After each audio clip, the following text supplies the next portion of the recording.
Quero convidar aqueles que puderem colocar de pé. Vamos cantar o hino 413. Quero chamar o irmão Jorge ou Elias.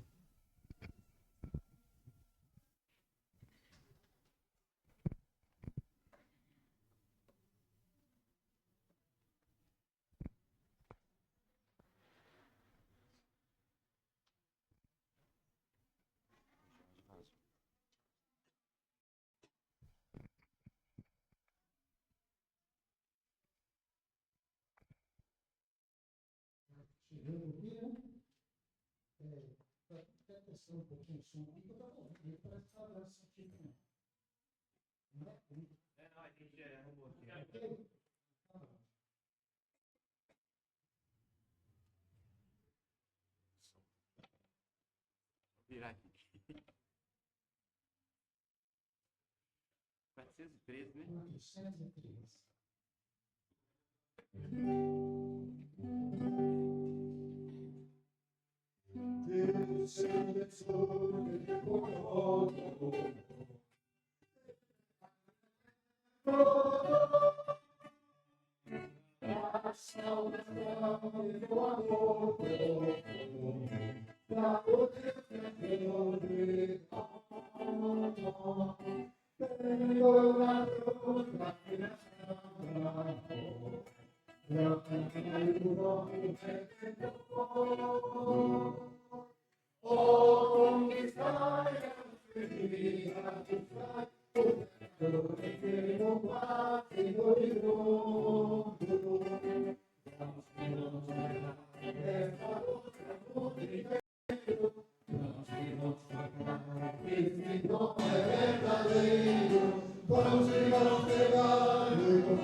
Queria pedir ao irmão Elias para ter uma palavra de oração.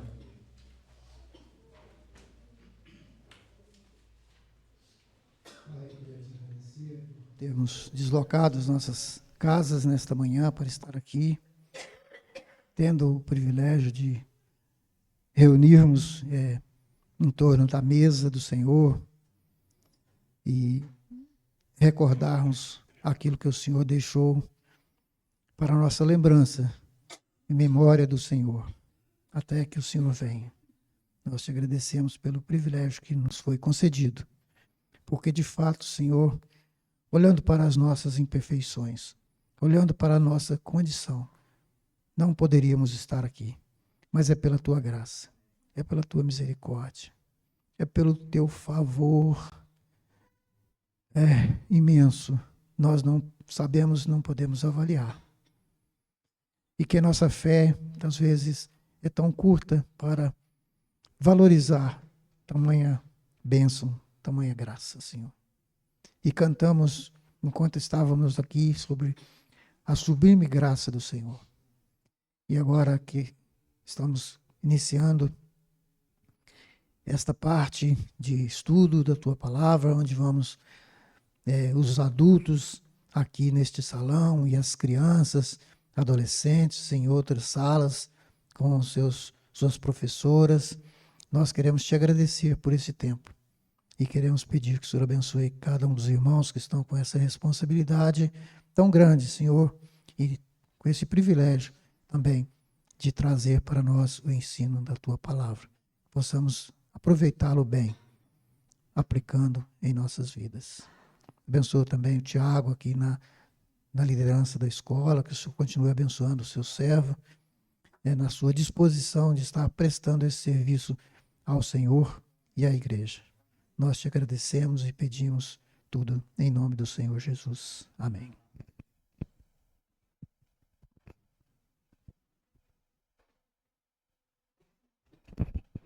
Eu acho que quem não reparou no sorrisão da Dona Lúcia, ela ficou sabendo aqui na igreja, eu acho que a Gilmara vai tomar um puxão de orelha, que a netinha, a Aurora, nasceu ontem, antes da meia-noite, e está tudo bem. Vamos aos anúncios. O Jorge pede para todos que têm a chave da igreja, que espera que no final vai ter 1 hora de reunião. 10 minutos de reunião, coisa rápida que ele falou. O irmão Adilon pede para avisar que ele vai estar pregando no São Pedro hoje. E o Nivaldo tem um anúncio.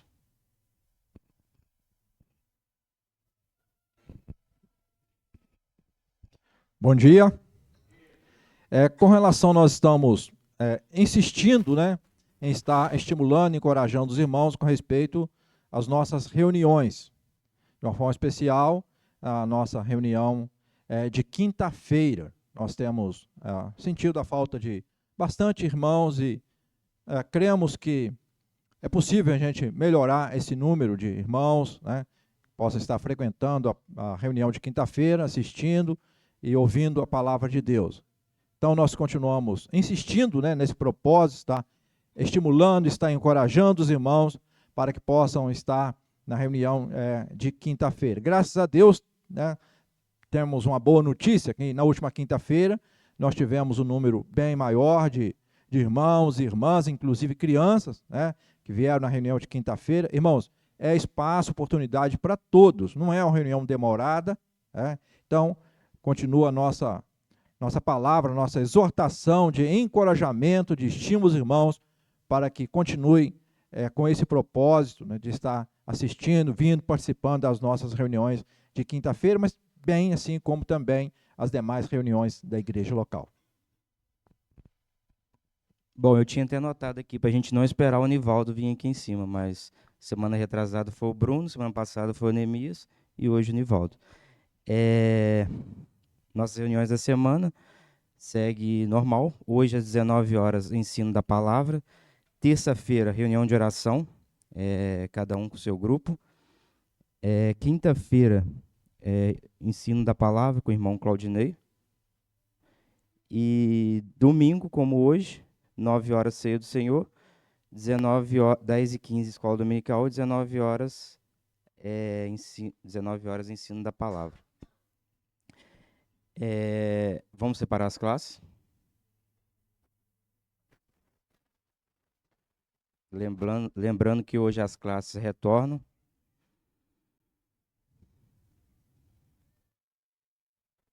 Jorge está com a palavra.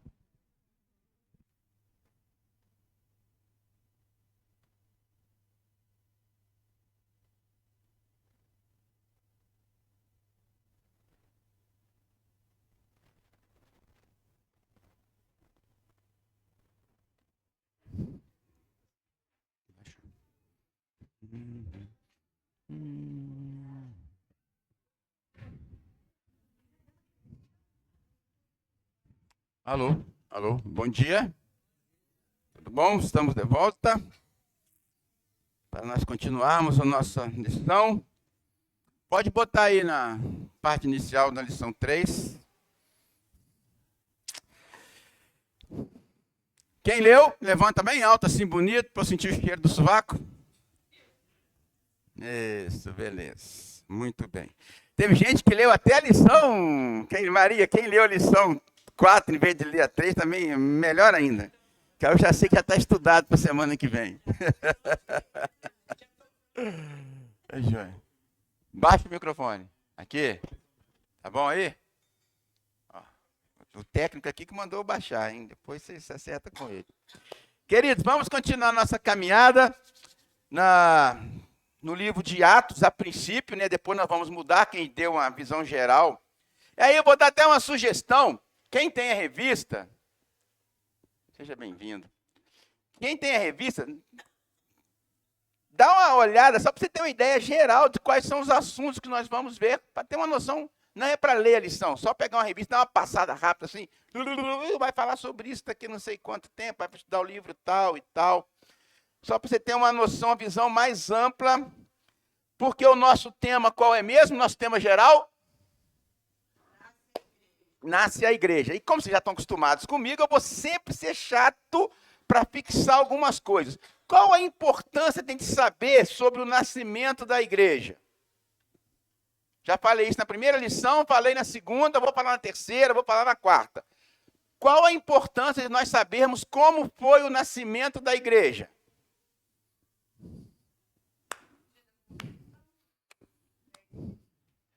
Não, esse foi o dia que a igreja nasceu, mas eu quero saber qual a importância de nós sabermos como a igreja começou. Falei isso na primeira, falei na segunda. Vou perguntar domingo que vem. A importância de nós sabermos como a igreja começou é que nós vamos conseguir saber como que as coisas têm que ser, porque foi assim que ela começou. Então nós vamos saber o que eles fizeram, o que nós temos que repetir, mas também vamos saber o que aconteceu de errado e aquilo que nós não podemos repetir. Gente, eu vou perguntar isso domingo que vem. Ouviram o que eu falei, não? Então, qual a importância de saber como a igreja começou?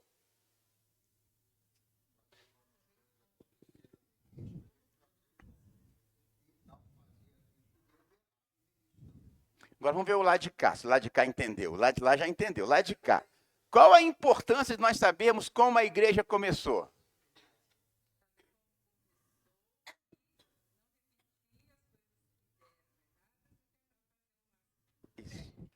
Gente, eu vou perguntar isso domingo que vem. Certo? Vou perguntar um por um. Eu vou sair perguntando um por um. Tá avisado. Beleza? Misericórdia, Senhor. Mata esse homem antes de domingo. Vou trabalhar domingo. Beleza.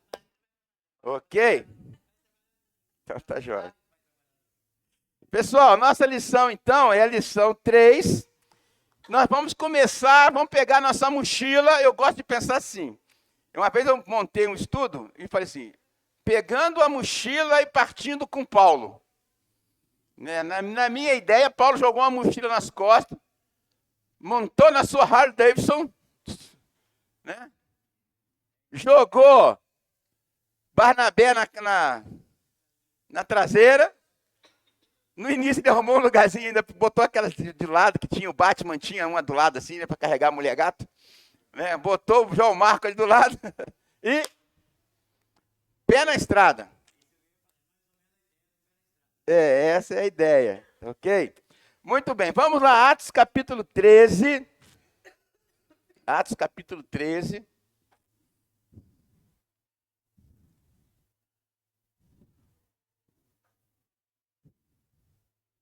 Atos capítulo 13.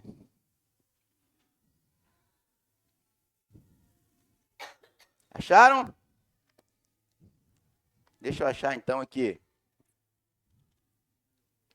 Atos 13.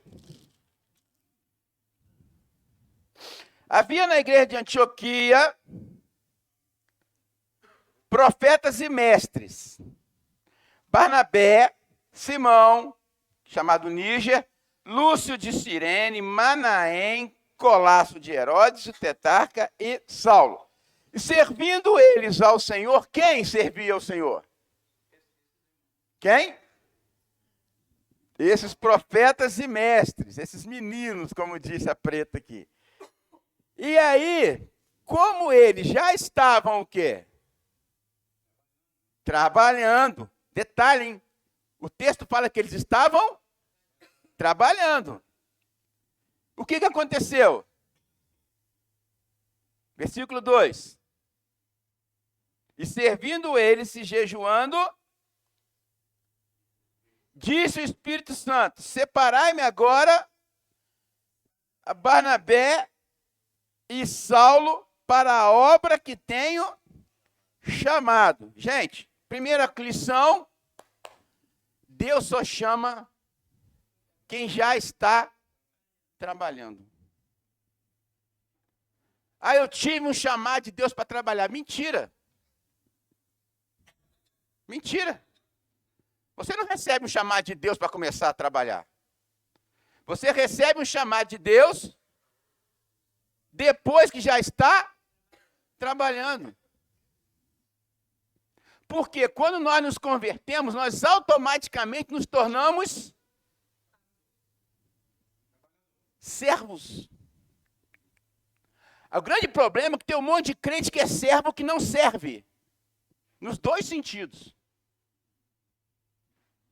Porque servo que não serve, não serve. Ok? Então, se você não serve para a igreja. Simples assim. É duro esse discurso. Mas, meu irmão, se você não está servindo, você não serve para essa igreja. Nem para Deus. Não fica esperando ele te chamar, não, para um serviço, não. O serviço já está aí. Você não quer fazer. Pô, já comecei pegando pesado. Mas o Johnny também pegou pesado. Não sei se ninguém reclamou com ele, mas o Johnny também pegou pesado quinta-feira. Vou orar o Espírito Santo para eu começar a servir. Coisa nenhuma. Você já devia estar servindo. Certo, Nivaldo? Ok? Esses homens estavam servindo, jejuando, e foi neste processo que o Espírito Santo deu uma cutucada na liderança daquela igreja e falou assim: olha, aqueles caras que estão servindo ali, eu quero que você pegue eles e eu tenho uma tarefa especial para eles. Tarefas especiais são para pessoas que já estão, porque quem não serve, não serve. Ok? Muito bem. Versículo 4. Enviados pelo Espírito Santo. E aí, gente, é outro conceito que é natural. A gente esquece. Foi enviado pela igreja. O problema de muita gente que está no campo missionário e está na igreja trabalhando, é porque ele foi enviado pela igreja, ele foi colocado ali pela igreja, ele foi colocado ali pela liderança. Coisa nenhuma, ele não tem que ser colocado pela igreja, não tem que ser colocado pela liderança. Ele tem que ser colocado por quem? Pelo Espírito Santo. A igreja e a liderança da igreja tem que ter a visão, o discernimento do Espírito Santo, e com esse discernimento do Espírito Santo, entendendo que foi o Espírito Santo que mandou levar, é que vai mandar. A pergunta: foi a igreja que mandou o miojo? Está errada.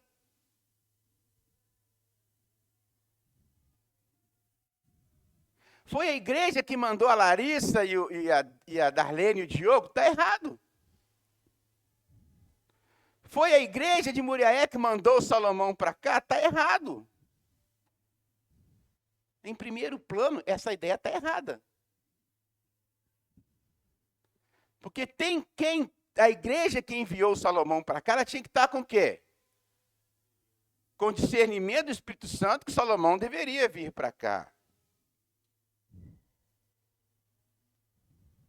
Talvez quem vai sem esse discernimento da igreja vai errado. Ou não deveria ter ido por conta própria, ou a igreja não deveria ter ouvido o Espírito Santo antes de autorizar o envio. E nós vamos falar mais nisso daqui a pouquinho. Abre a sua revista aí na página 12.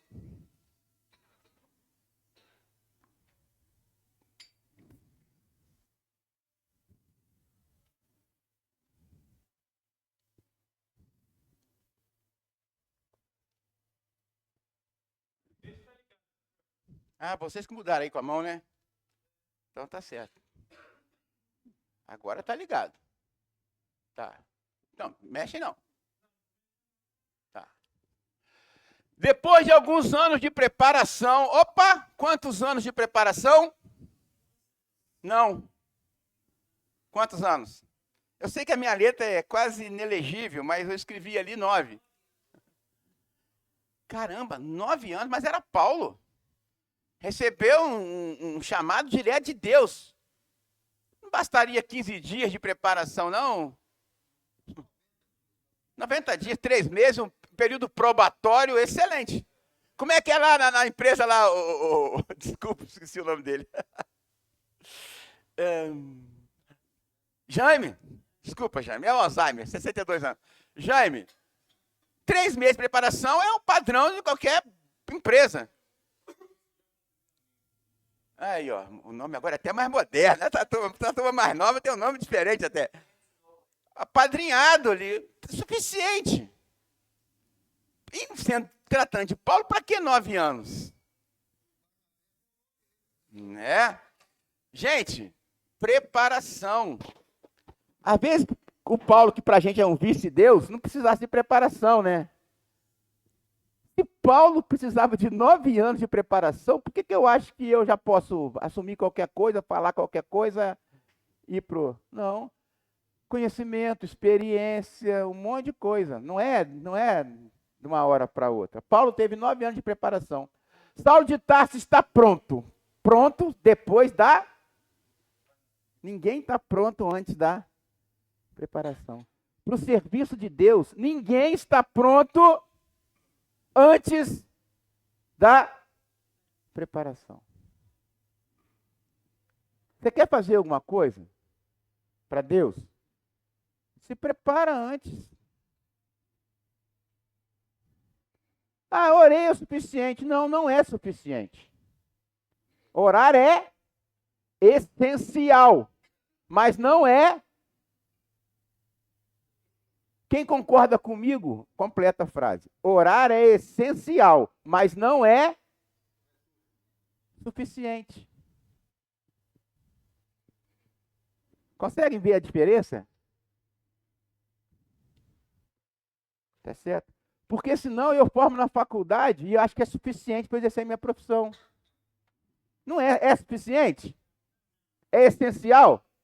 É. Mas não é suficiente. Todo mundo sabe que não é suficiente. Quem tem carteira de motorista?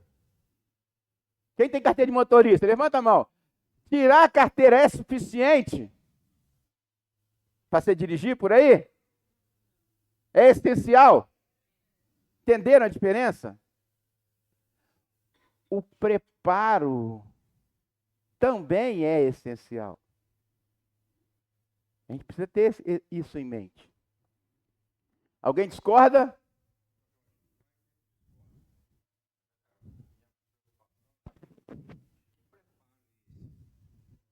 Ok.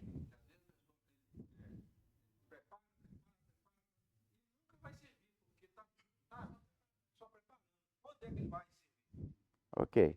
Muito bem colocado. O preparo é essencial? E o trabalho exercido é essencial?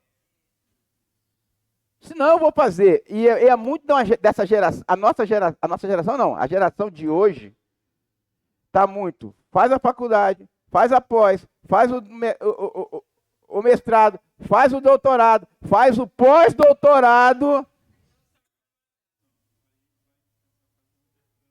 Aí vai fazer um intercâmbio trilíngue, para depois... Não estou dizendo que o mestrado, pós-doutorado, não seja importante. Mas tem que começar o quê? A fazer.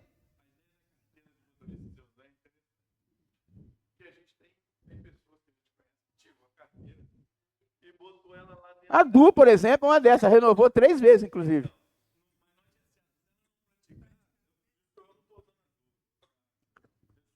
Não, eu estou usando, ela não está nem aqui, ela deve estar lá fazendo a comida.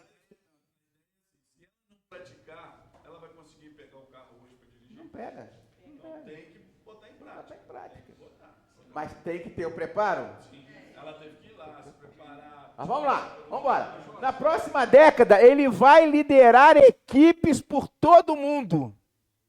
Fruto do preparo dele, fruto do trabalho que ele executou, ele foi o quê? Para todo mundo romano, implantando, fortalecendo igrejas. Milhares serão alcançados, salvos por suas cartas. Milhares serão alcançados e salvos. Quem conhece a história bíblica sabe muito bem do que nós estamos falando aqui. Suas cartas formarão a base da doutrina da igreja. Todo mundo sabe, a maior parte das cartas no Novo Testamento são cartas de quem? Escritas por Paulo. E ali está a nossa base doutrinária. Quase tudo que é doutrina da igreja, doutrina cristã, está nos escritos de Paulo. Tá certo? Se por um lado nós podemos cair no extremo de colocar Paulo como um vice-deus, por outro lado nós podemos cair no extremo de não valorizarmos a importância de Paulo para a base da igreja. Por isso que 90% dos nossos estudos bíblicos estão carregados em cima de quê? Da doutrina bíblica escrita por Paulo. Que antes de ser uma doutrina paulina, é uma doutrina de Deus. De Deus. Mas por quê?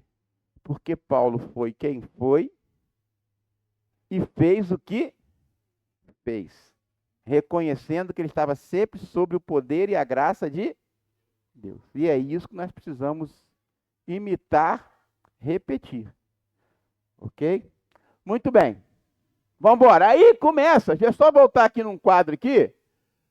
Gente, para vocês terem uma ideia, a primeira viagem de Paulo, vocês que leram, e quem não leu vai relembrar aqui agora, ela começa na igreja de Antioquia. Lembram da igreja de Antioquia?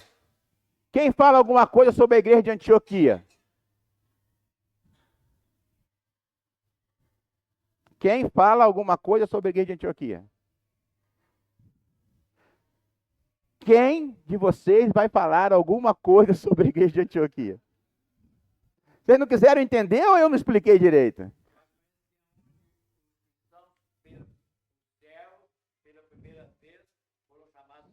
Isso. Mais alguma coisa sobre a igreja de Antioquia?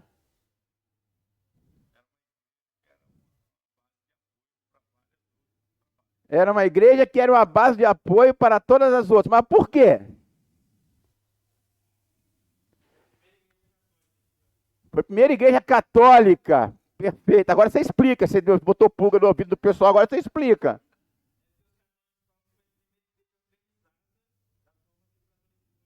É. Então ela foi a primeira igreja católica?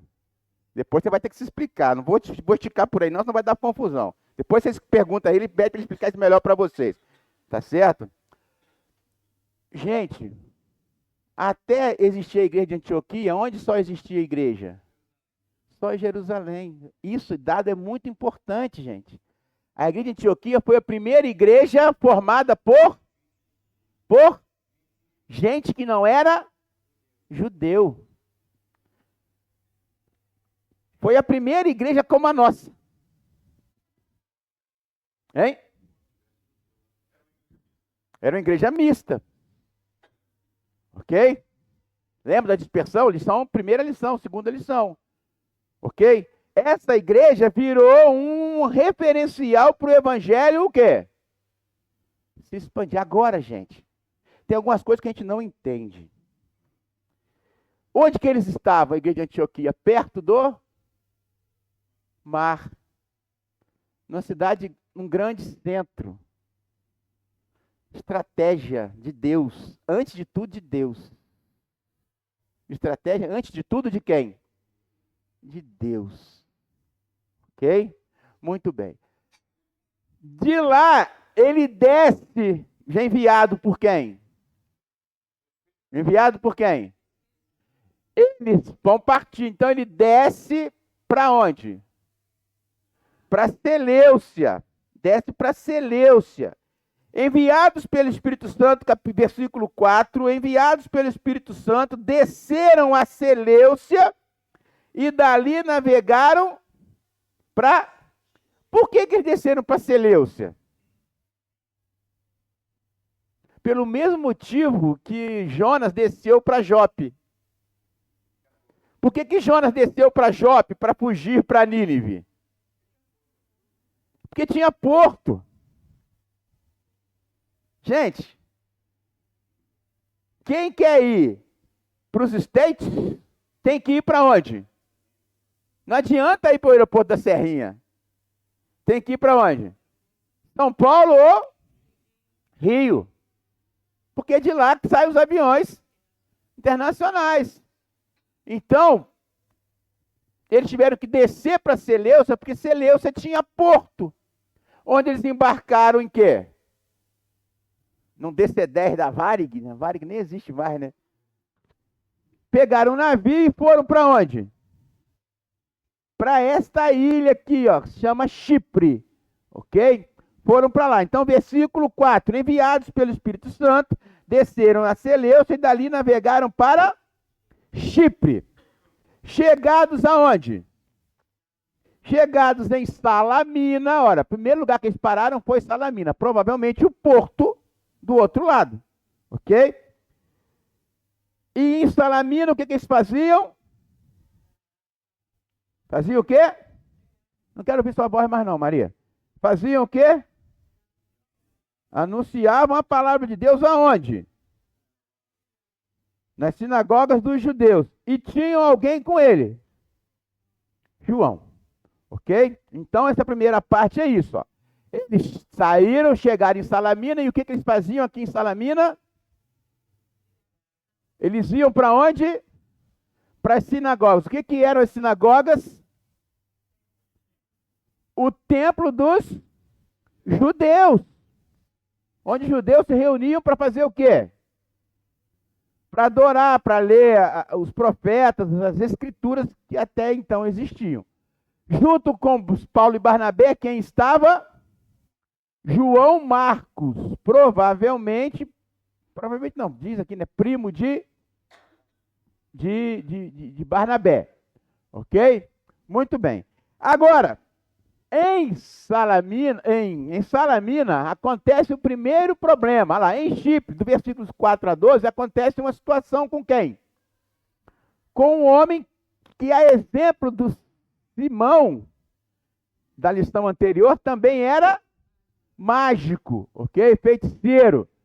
E esse cara, ele começou a se opor. Tá certo? Então começaram a aparecer o quê? Obstáculos de Satanás. É só você começar a trabalhar. É só você começar a trabalhar. E vai começar a aparecer obstáculos. E o obstáculo, meu irmão, antes de ser a sua mulher, antes de ser o seu marido, antes de ser o seu vizinho, antes de ser um irmão da igreja, é quem? É o próprio Satanás. Então vamos entender o seguinte: os obstáculos que eu enfrento são obstáculos que Satanás coloca. Inclusive, Satanás usa instrumentos, que pode ser quem? Seu pai, sua mãe, sua mulher, o irmão da igreja, você mesmo pode ser o instrumento de Satanás, que vai se tornar um obstáculo na sua própria vida ou na vida do outro. A minha inveja, muitas vezes, é um obstáculo que eu coloco para o serviço do Valdemar. Eu tenho tanta vontade de fazer o que ele faz na igreja, que eu começo a deixar a minha inveja aflorar, e eu começo a colocar obstáculos no ser para ele.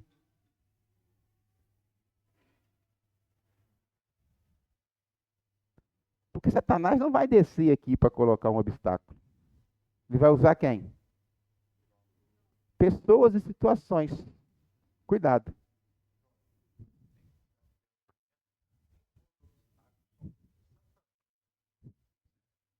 Sim, nem tudo, mas muitos são. Como é que eu vou discernir se é satânico ou não? Se é um obstáculo à obra de Deus, não é uma coisa satânica? Eu não estou falando de possessão, irmãos. Quando a minha ira se manifesta e eu causo uma confusão, eu não estou sendo um instrumento de Satanás? Eu crente de verdade. A gente pode discutir isso depois, não temos tempo para isso, mas eu entendo. E quando a minha ira, a minha inveja, a minha amargura se manifesta a ponto de impedir o trabalho de outro irmão que está progredindo na igreja, eu vejo isso como uma ação satânica. Não uma possessão. Até mesmo porque um crente nunca vai ser possuído.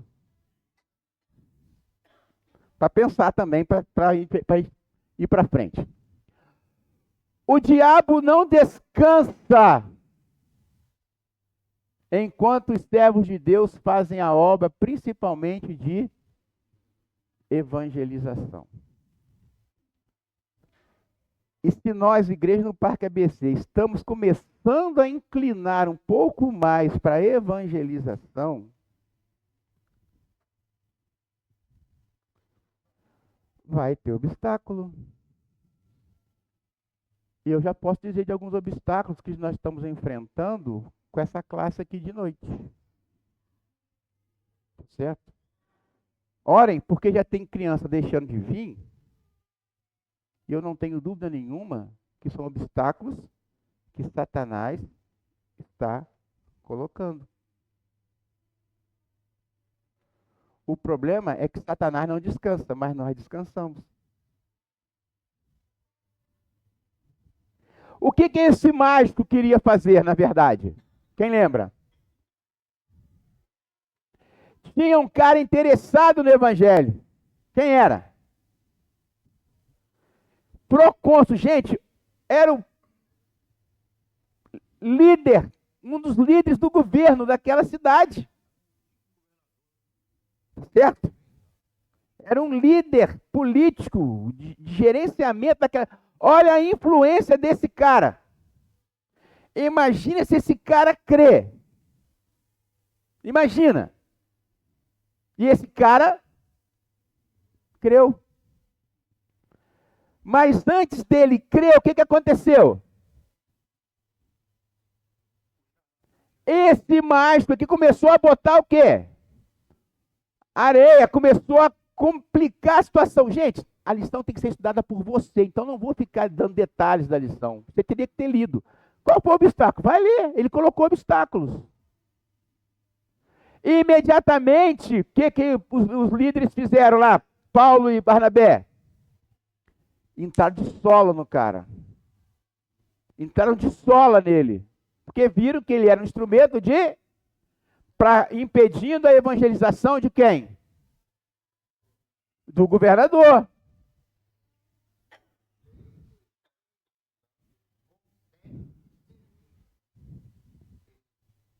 Cheios do Espírito Santo, consegue discernir esse. E aí, rogou uma praga, na linguagem popular. Jogou uma maldição e o cara ficou cego. E o cara ficou cego. Em função desse sinal, que aconteceu? O governador creu. Assim que começou a igreja. É o relato que nós temos. Depois, a viagem continua. Eles saem dali, ok? Eles saem dali e vão para Pafos. Pafos, eles passam de batida ali em Pafos, ok? Não tem nenhum relato do que aconteceu em Pafos. Mas eles seguem depois para onde? De Pafos, eles vão para Perge. E aqui, gente, é um dado muito importante. Carta aos Gálatas. Já viram falar carta aos Gálatas? Quem já ouviu falar em carta aos Gálatas? Levanta a mão. Quem já ouviu falar em carta aos Gálatas? Isso. O livro de Gálatas. Que país era Gálata? País nenhum. País nenhum, cidade nenhuma. Galácia é uma região que abrange Listra, Perge, Antioquia, da Pisídia e Icônio. Então, para vocês entenderem a carta de Gálatas, Paulo passou por aqui, o evangelho chegou ali, e depois, em vez de ele escrever uma carta para cada cidade, ele fez o quê? Em vez de ele mandar uma carta para a igreja de Juiz de Fora, uma carta para a igreja de Congonhas, uma carta para a igreja de Belo Horizonte, uma carta para a igreja de Governador Valadares, ele mandou uma carta aos mineiros. Então, Galácia é essa região por onde Paulo passa na sua primeira viagem. Ok? Então, vamos lá. A viagem de 180 quilômetros de Perge a Antioquia, então ele foi... Desculpa, deixa eu voltar aqui. Tá. A viagem de 180 quilômetros de Perge a Antioquia da Pisídia duraria cerca de uma semana viajando média de 25 quilômetros por dia. E ela era extremamente perigosa. Gente, perigoso é entrar nas favelas do Rio de Janeiro, né, Cláudio? Abre um parênteses, gente, esse irmão aqui é meu primo, tá? Cláudio, ele veio visitar meus pais aqui, então desculpa aí não ter apresentado antes, tá? Ele é irmão em Cristo, mora no Rio, está passando no final de semana visitando o tio Jorge e a tia Elzi. Bem-vindo, Cláudio. Não são as favelas do Rio, não, né, Cláudio? Também estão, né? É, gente, mas essa semana teve facada a 50 metros da entrada do meu prédio. A violência está aí. Mas está aí desde quando? Desde sempre.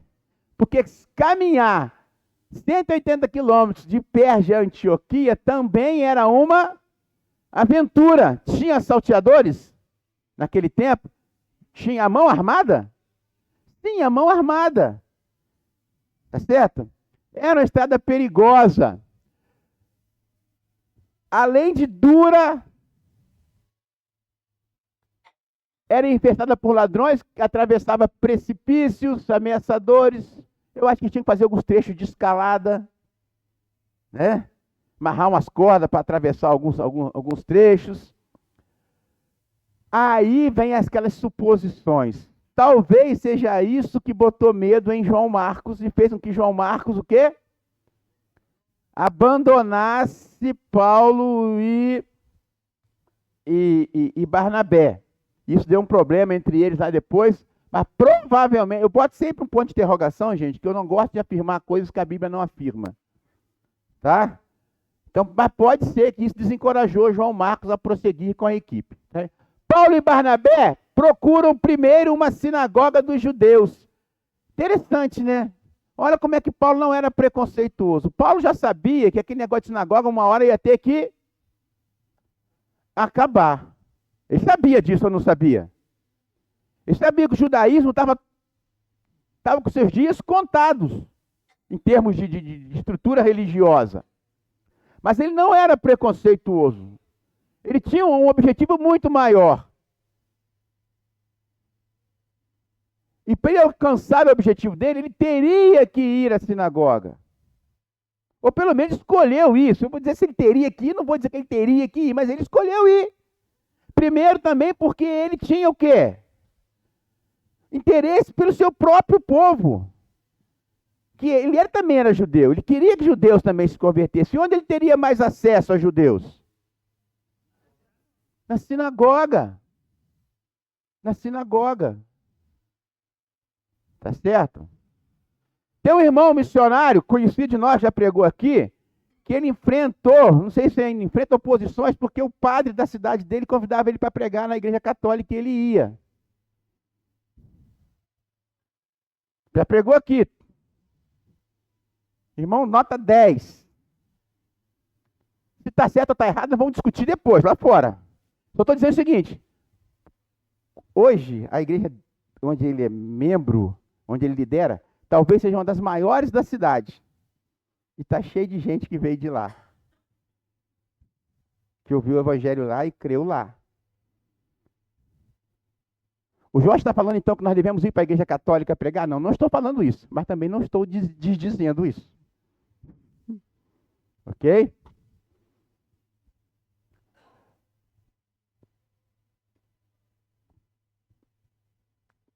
Ele queria que seus compatriotas tivessem uma chance de ouvir a respeito de Jesus como Messias.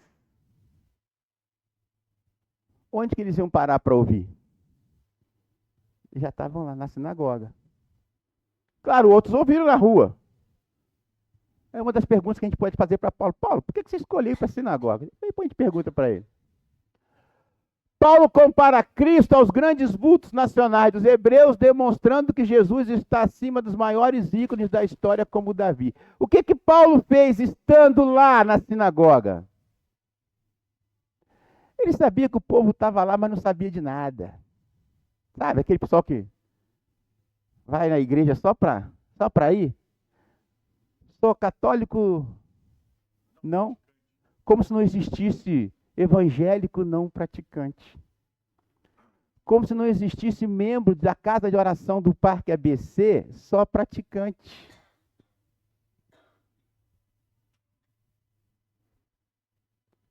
Quem são os membros da casa de oração do Parque ABC não praticantes? São os servos que não servem.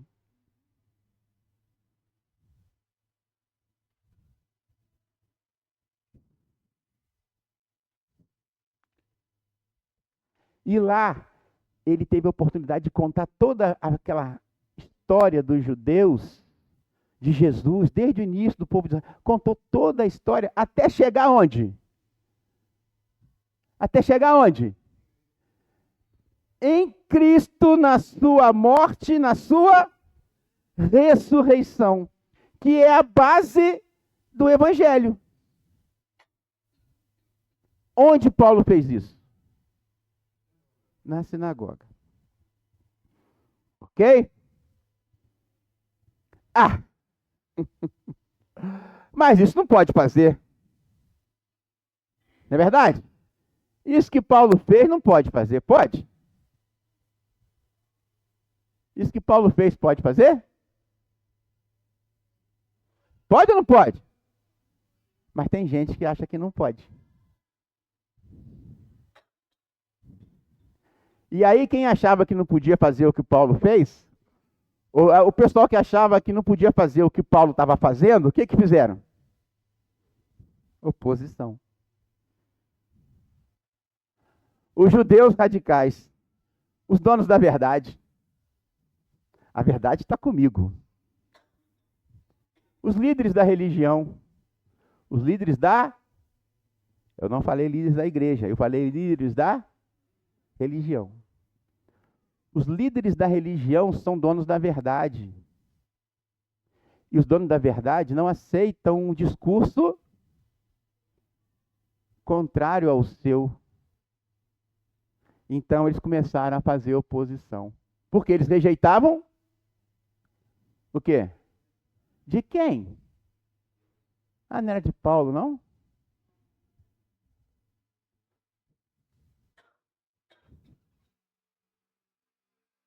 Os líderes da religião rejeitam a mensagem de Deus.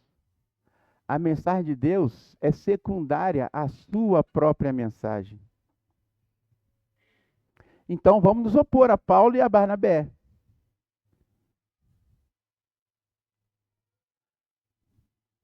Mas aqueles que eram o alvo da mensagem, de quem?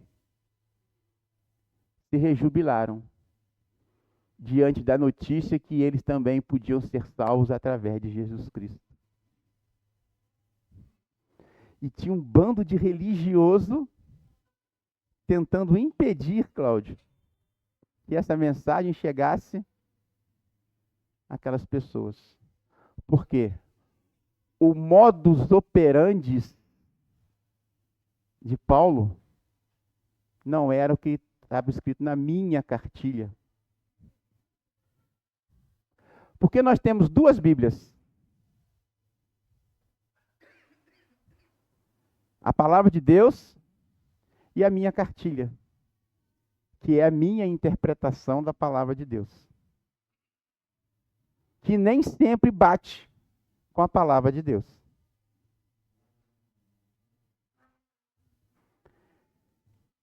E as maiores oposições aos cristãos surgem sim com base na cartilha do que com base na palavra de Deus.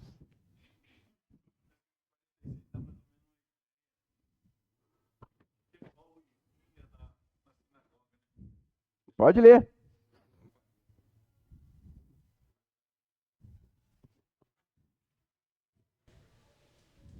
Fala assim, então Paulo e Barnabé eles responderam corajosamente. Era necessário anunciar primeiro a vocês a palavra de Deus. Uma vez que a rejeitam e não se julgam dignos da vida eterna, agora nós voltamos para os gentios. Isso aí é um texto fundamental para a gente entender a diferença entre igreja e Israel.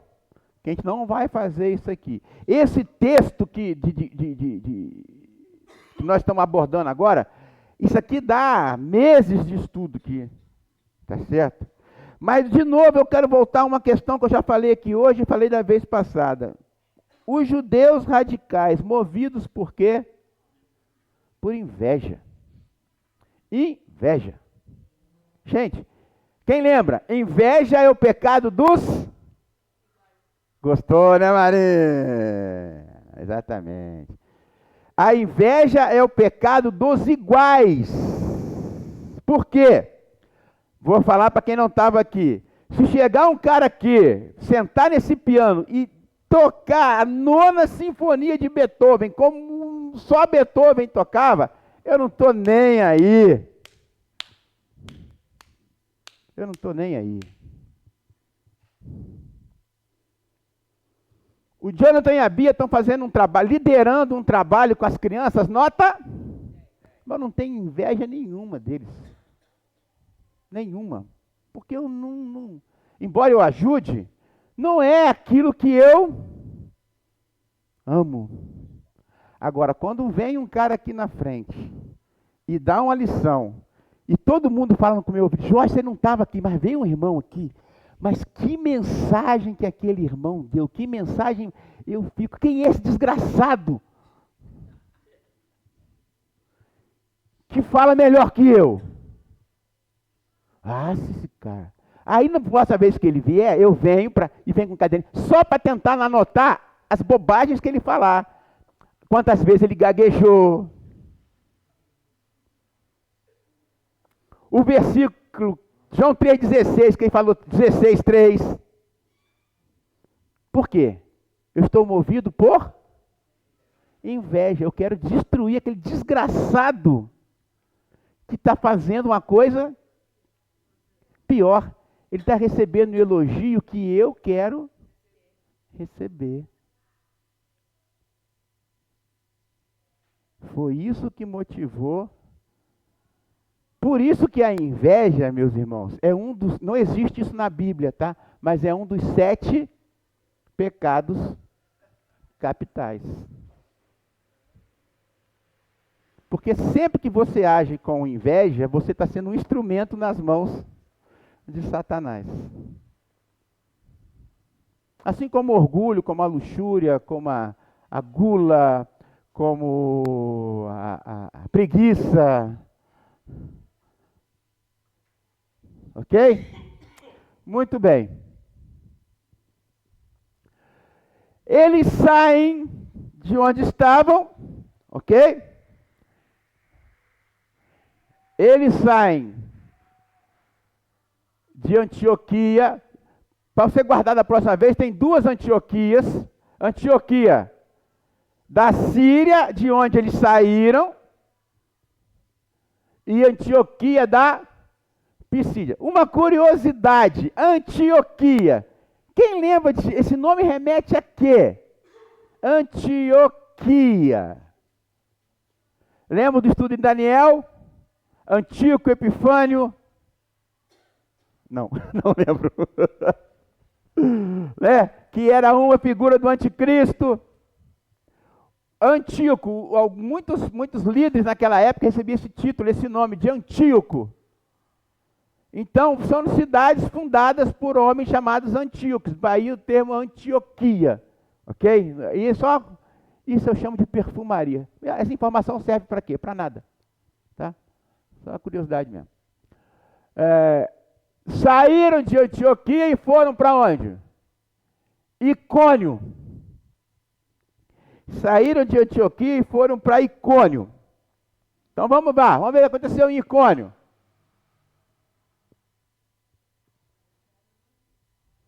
Ó, quem falou isso? De novo? Mas de novo? Vocês viram o que a Marina falou, não? Quem ouviu o que a Marina falou? Fala de novo, Marina. De novo, anunciava o Evangelho. Eles estavam ali para quê? O Espírito Santo mandou isso para quê? Sabe qual é a lição? Se eu entendo o que Deus quer que eu faça, eu vou fazer. Independente da oposição. Podem me matar, podem me prender, que eu não mudo de opinião. Isso aí é uma música popular, tá, gente? Se meu livro sair, vocês vão ver essa lá. Podem me matar, podem me prender, que eu não mudo de opinião. A música que me embalava na infância, vou entregar mais um podre do meu pai. Ele, toda vez quando ele, meu filho, você está entregando meus podres tudo. Eu vou para Maracangalha, eu vou. Eu vou de chapéu de palha, eu vou. Se a malha não quiser ir, eu vou só. Eu vou só sem anália, mas eu vou. Essa música me embalava, e essa vai estar no meu livro, se Deus quiser. Maracangalha deve ser com o céu. Se a Du não quiser ir, eu vou só. Eu vou só para Maracangalha, mas eu vou. Não adianta botar obstáculo que eu vou. Quando você tem convicção do que você quer, do serviço que você tem que fazer, você faz. Ah, mas ele estava na dependência do Espírito Santo. Às vezes a gente sucumbe à anália. A gente cede para a anália. Por quê? Não está cheio do Espírito Santo, não está disposto a resistir à anália.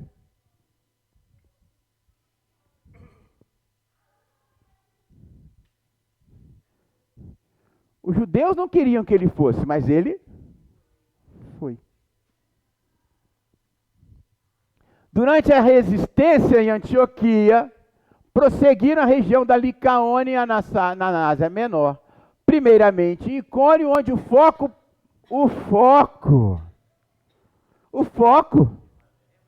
Onde está o foco? Onde está o foco? No jogo do Botafogo ontem. No jogo do Flamengo, quinta. Na feira. Vai para a feira, eu falei para você. Rubem, tem nada a ver contigo. Certo? Aqui em Minas não é comum, mas no Rio, eu era menino e tinha essa percepção das mulheres, tinha um tal de feira para ir comprar o almoço, a galinha, para matar a galinha, para o macarrão com galinha. Todo domingo. Onde está o foco? Onde está o seu foco? Onde está o meu Foco.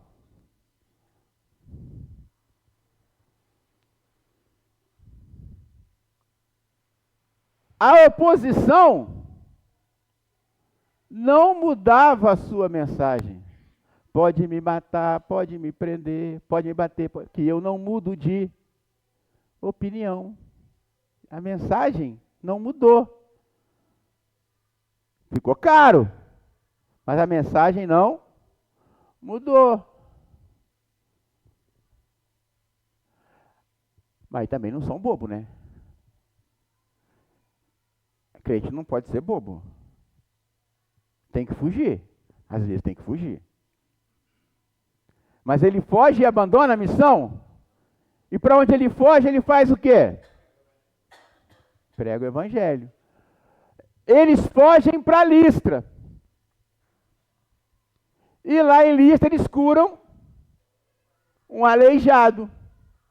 Aí, olha só. Pô, se sou eu, cara, eu ia me encher minha bola. Opa, cheguei onde eu queria. Agora estão me considerando o cara. É, por quê? Eles curaram um aleijado lá. Aí o que o povo imaginou? Eles são deuses. Um é Júpiter, o outro é Júpiter e Apolo. Zeus. Versículo.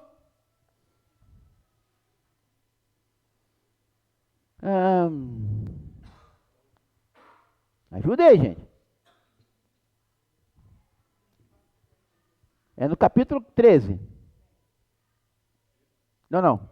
14. 12.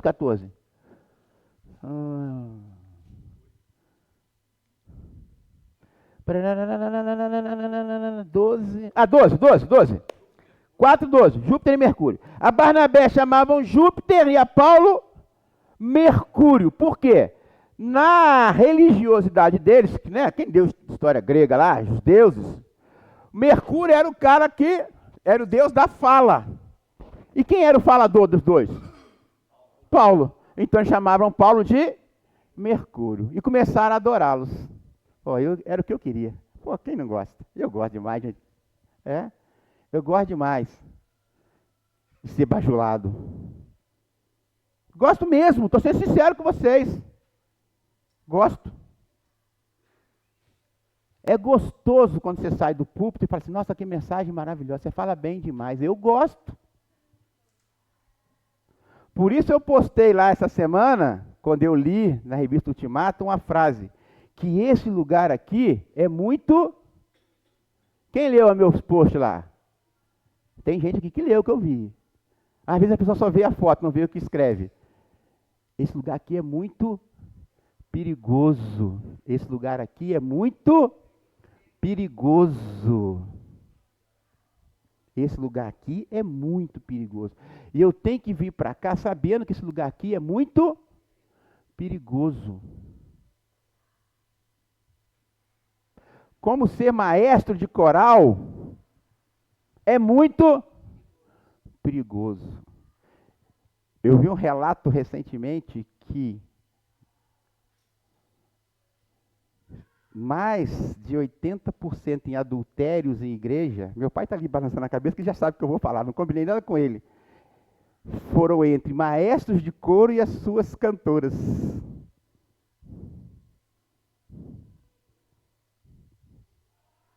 Dimas, que é velho de igreja de longe, deve ter visto pelo menos uma história dessa. Abuso infantil dentro de igreja é entre os professores de escola dominical e seus alunos. Esse lugar aqui é um lugar perigoso, lugar de destaque. Mas Paulo e Barnabé estavam cheios do Espírito Santo e não cederam a esse apelo gostoso da bajulação.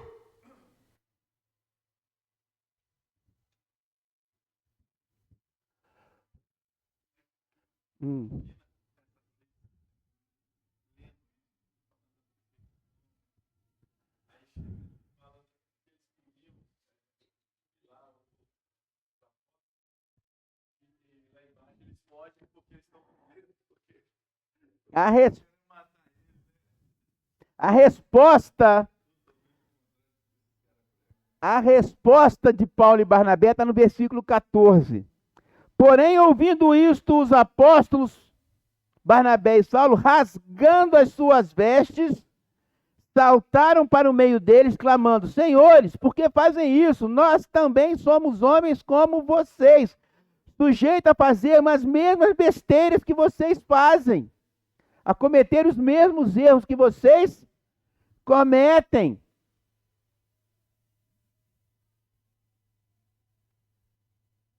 Estamos sujeitos aos mesmos sentimentos e vos anunciamos o quê?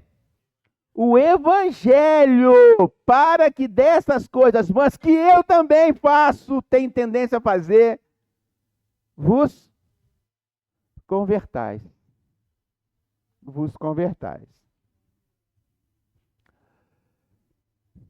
E depois o que acontece então? Eles são, versículo 19, sobrevieram, porém, judeus de Antioquia e Icônio, instigando as multidões, apedrejando a Paulo, o arrastaram para fora da cidade, dando por... Cara, eles mataram Paulo. Mataram ou não mataram? Hein? Mataram. Mataram. Na cabeça, exatamente isso. Eles só descansaram depois que eles entenderam que Paulo está morto. Pronto. Vamos embora. Eles mataram Paulo. Entendeu, Lídio, o que eu quero dizer? E a Bíblia fala isso. Quando que eu mato meu irmão? Quando eu disse raca. Quando no meu coração já tive aquele desejo de matá-lo. E esses caras fizeram ainda mais. Apedrejaram com a ideia de matar e só descansaram quando entenderam que Paulo estava morto. Mas se Deus arrancou uma pedra desse tamanho do túmulo de Jesus, um monte de pedrinha pequenininha em cima de Paulo, mas Deus preservou. Aqueles caras não tinham experiência em apedrejamento? O que vocês acham? Tinham. Então eles tinham certeza que eles deram pedrada suficiente para Paulo morrer. Por que Paulo não morreu então? Porque Deus não queria. Porque Deus, mais uma vez, quebrou as regras da lógica para que o plano dele, o quê? Se concretizasse. Ok? E aí eles fugiram para onde? Aí desistiram de pregar o evangelho. Chega, né? Depois de quase morrer, para mim, chega. Vou parar com esse negócio. Não foi isso?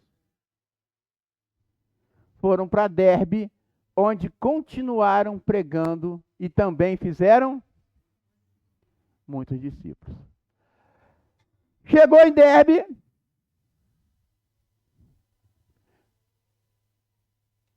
Certo? Que não aparece aqui. E quando lista Derbe está mais ou menos por aqui. Chega, né? Vamos voltar para casa, né? Ó, vamos descer para cá, pegar um navio e... Chega, né? Não? O que eles fizeram? Vão voltar pelo mesmo caminho. Cara, eu ouço as histórias do Salomão e de outros. Esses caras são doidos. Esses caras são doidos.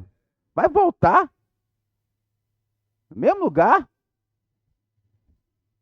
Eu tenho filho, mulher. Eu ainda sonho em viajar para a Europa ainda. Não posso morrer agora, não. Estou acabando de construir minha casa. Os caras voltam pelo mesmo caminho. Fazendo uma tal de viagem de confirmar o quê? Confirmar o quê? Hein? Ver o quê? O fruto que está dando. O fruto que está dando. Paulo e Barnabé retornam visitando a cidade onde as primeiras igrejas tinham sido formadas.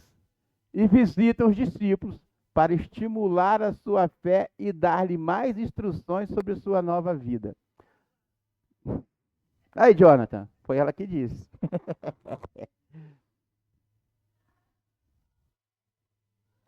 Estimular. Cara, eles voltaram com uma bagagem de experiência tão grande. Imagina eles contando essas histórias.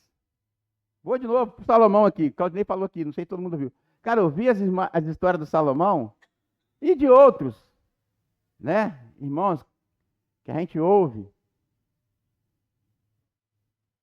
É estímulo. É estímulo.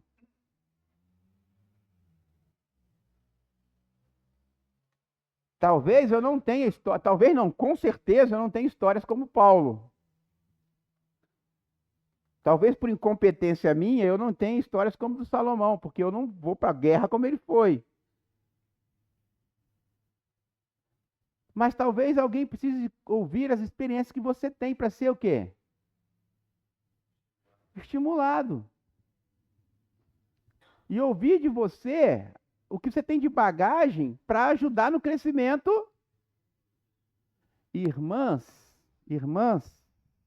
é para vocês agora. A Ana Clara que eu estou falando é a Ana Clara da Vila Alpina. Tá? Vocês ouviram? Estava domingo passado, foi anunciada aqui a conversão dela? Retrasado. É uma moça de 13 anos. Me desculpe, mas é responsabilidade sua discipular essa menina. A Bia está fazendo um trabalho legal, mas a Bia é muito nova ainda. Vocês vão deixar a Bia fazer sozinha?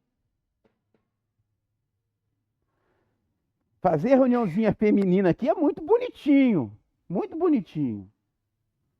Lindinho. Ainda mais se tem salgadinho. Tem tal de salgadinho toda hora também, né? Ainda mais quando tem salgadinho. E eu quero mais salgadinho, tá? Não para de fazer as empadinhas não, por favor. Por favor. Tá certo? Agora, salgadinho não discipula a Ana Clara.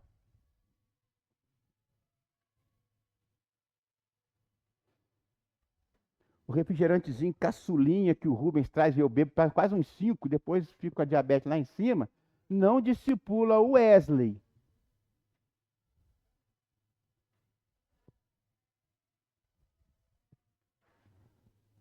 Eles voltaram, estimulando a fé, dando mais instruções. É trote? Só porque o cara apertou ali, vocês cortaram a minha energia aqui? Foi automático. Viu, Jaime? É automático o negócio aqui, ó. É na marra. Ok? Eles tinham um projeto. Que projeto, como diz o meu guru, não sai daqui não, ó. O projeto não sai daqui não, ó. O projeto sai da onde? Daqui, ó, sentado, planejado, o que eu vou fazer, o que eu posso fazer, isso aqui pode dar certo, isso aqui pode não dar certo, isso aqui pode dar melhor, isso aqui pode dar pior, vamos fazer assim, quem que eu convido? Projeto. Eles tinham um projeto que envolvia, agora, mais importante que o projeto em si é o objetivo do projeto, formação de igrejas locais, comunidades onde os discípulos pudessem encorajar, fortalecer a fé, além de aprender e compartilhá-la com os demais. Por isso, lideranças pastorais são estabelecidas em cada lugar. Porque onde não tem líder é um bando. Qual a diferença da igreja para um bando? E um bando? Não tem. E tem muita igreja por aí que é um bando.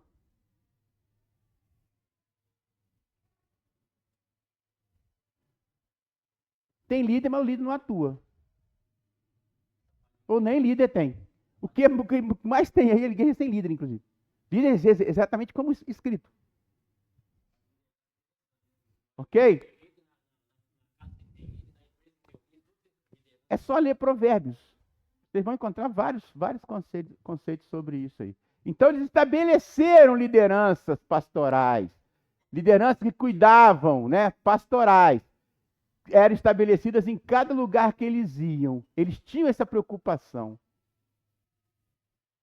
Tito, a carta de Tito foi escrita para quê? Para que naquela igreja nova fosse estabelecida uma liderança, presbíteros. Tá certo? Para quê? Para que eles fizessem projetos que envolvessem a formação de igrejas locais, comunidades onde discípulos pudessem encorajar, fortalecer a fé.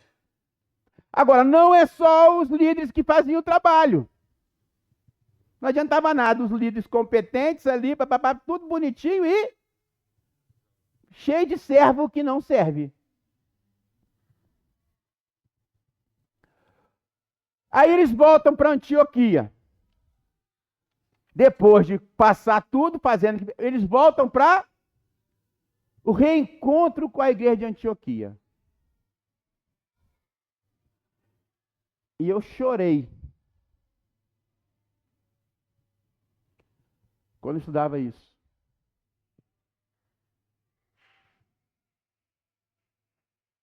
Ele tinha vínculo com a igreja.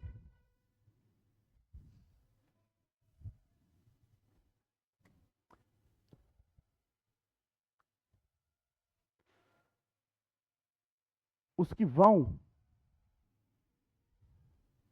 têm que ir enviado pela igreja.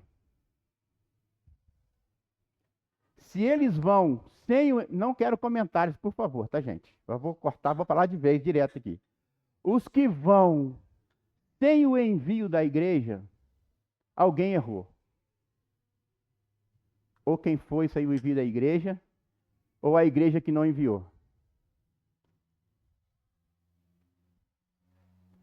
Precisamos saber quando erramos, quando alguém vai sem o nosso envio.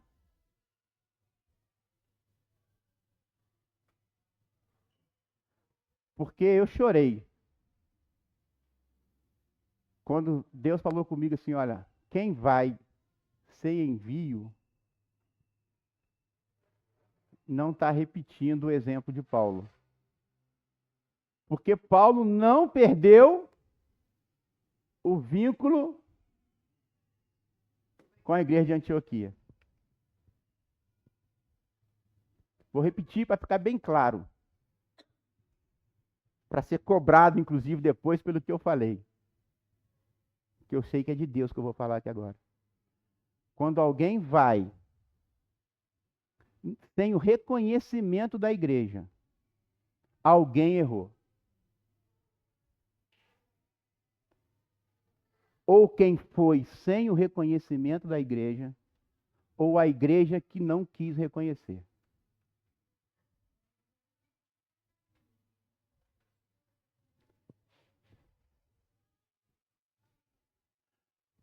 Porque para ir é uma recomendação à obra da igreja? A obra de quem resolveu ir? Não. A obra é de quem? Então alguém errou. Então alguém errou.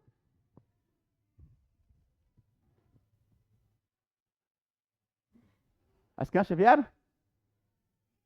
Estão esperando o quê? Ah, chegaram.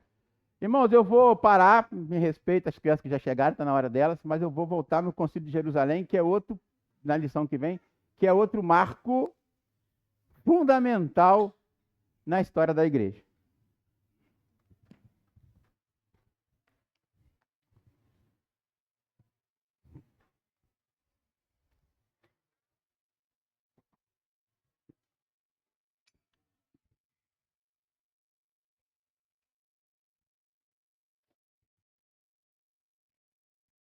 Vamos cantar mais um hino enquanto eles acabam de chegar. Queria chamar o irmão Elias, cantar o hino 571.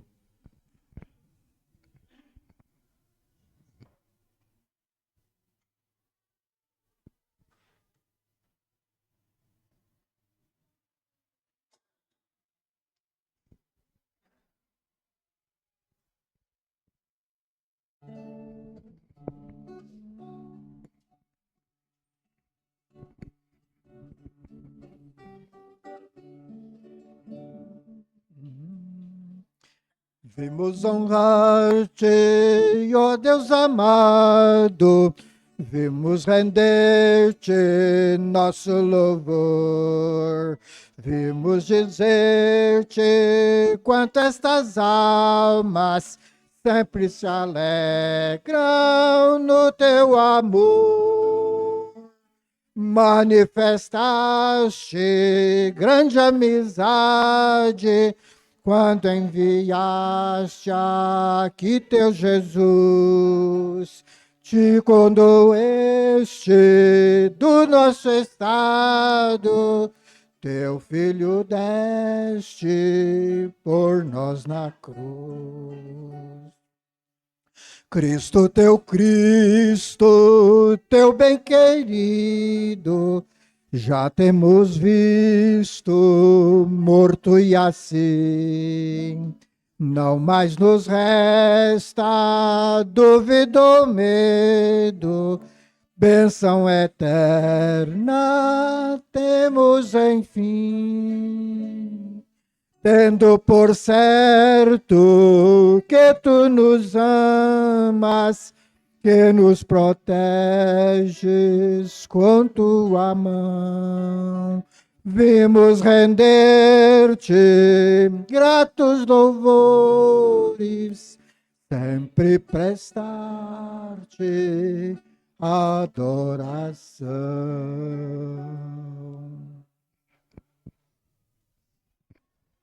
Sementinhas.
Nova geração.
Chegamos ao fim, quero agradecer a presença de todos.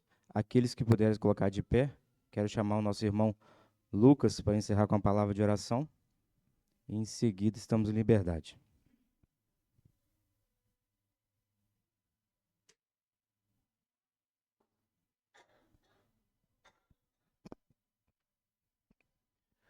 Oremos.